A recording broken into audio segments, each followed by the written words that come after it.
C'est un des très beaux succès littéraires de cette fin d'année. 25 000 exemplaires du roman Le Soleil sous la soie se sont déjà vendus depuis le mois de septembre.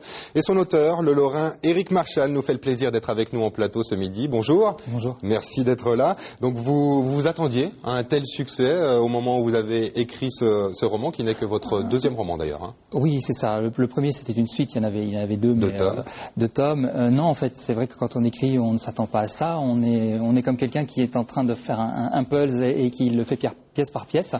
Et effectivement, je ne m'attendais pas à ce qu'il emporte autant l'adhésion des Lorrains, mais bien au-delà aussi de la Lorraine. Alors, l'action se passe à la fin du XVIIe siècle, dans le duché de Lorraine, qui est ravagé par 30 ans de guerre, par l'occupation française. Et on va suivre les aventures, on va dire, d'un chirurgien ambulant qui s'appelle Nicolas Dervé et qui a pour ambition de révolutionner la médecine. Et du jour au lendemain, on peut le dire comme ça, le destin de ce chirurgien va basculer. Expliquez-nous tout ça.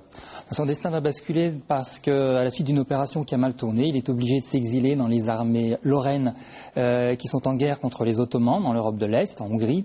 Et c'est là qu'il va rencontrer le futur duc Léopold. Et il va revenir avec lui au moment où la Lorraine va redevenir indépendante après le traité de Ryswick. Et tout est à refaire, tout est à reconstruire. Et donc chacun va s'y atteler à son niveau.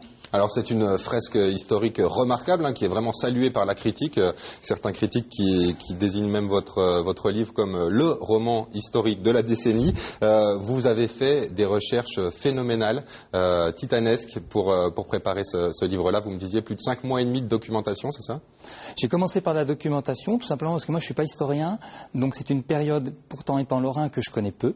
Et en fait, après cette documentation, j'ai commencé l'écriture qui a duré à peu près 1 an, mais tout au fil de cette écriture, il y avait encore quasiment quotidiennement de la documentation pour essayer de trouver des petits détails qui faisaient la chair du quotidien de ces personnages. Et à la base, vous vouliez vraiment faire un roman sur la rivalité féroce qui existait à cette époque, donc la fin du XVIIe siècle, entre les chirurgiens ambulants, qui étaient considérés finalement comme des artisans, et puis les médecins universitaires qui avaient un pouvoir omnipotent, c'est ça? Tout à fait, c'était vraiment cette distinction énorme, ce distinguo énorme entre les deux. Les médecins gardaient les chirurgiens comme de simples exécutants. Et en fait, à cette époque, on s'aperçoit que la chirurgie est en train de prendre son essor, notamment parce que les chirurgiens pouvaient pratiquer de la dissection sur les cadavres, ils pouvaient enfin lire des traités qui n'étaient plus qu'en latin, mais aussi en français, et leur simple technique était en train de devenir un art. Il n'y avait pas encore de chaire de chirurgie à l'époque à l'université de Pont-à-Mousson, ça allait venir plus tard, et j'ai vraiment voulu parler de ce moment où la chirurgie, j'allais dire presque moderne, est en train d'éclore. Vous serez ce soir à la FNAC de Nancy pour dédicacer votre livre, pour rencontrer également les personnes qui l'ont lu. Et puis je crois que vous serez à Mirecourt prochainement. Samedi à Mirecourt, à la librairie Le Grimoire. Oui.